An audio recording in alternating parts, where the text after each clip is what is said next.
সীমা award শোয়ের collateral project হিসেবে school পড়ুয়াদের মধ্যে আয়োজন করা হয়েছিল দেওয়াল অঙ্কন প্রতিযোগিতার। সেই প্রতিযোগিতায় জয়ীদেরই বুধবার পুরস্কৃত করা হলো সীমা গ্যালারিতে।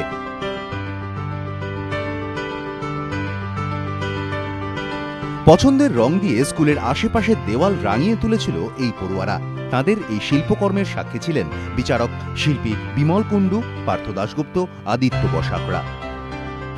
প্রতিযোগিতায় সেরার শিরোপা মডার্ন হাই স্কুলের মাথায়। খুব ভালো লেগেছে, আর আমাদের মেয়েরা তো খুবই খেটেছে। ওই গরমের মধ্যে অতটা সহজ ছিল না করা, কিন্তু ওরা খুব এনজয় করেছে। 2017-এ এই প্রতিযোগিতাকে আরো বড় রূপে আনার শপথ সীমা।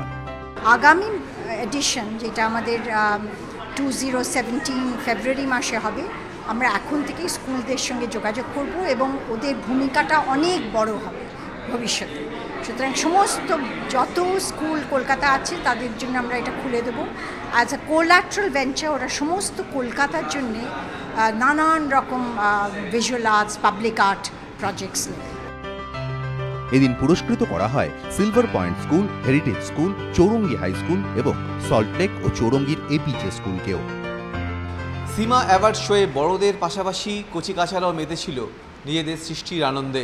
নিজেদের স্কুলের দেওয়ালে তারা রীতিমতো এঁকে মাত করে দিয়েছিল বড়দের। সেই তারাই, এই কচিকাঁচারাই আজকে পুরস্কৃত হলো সীমা গ্যালারিতে।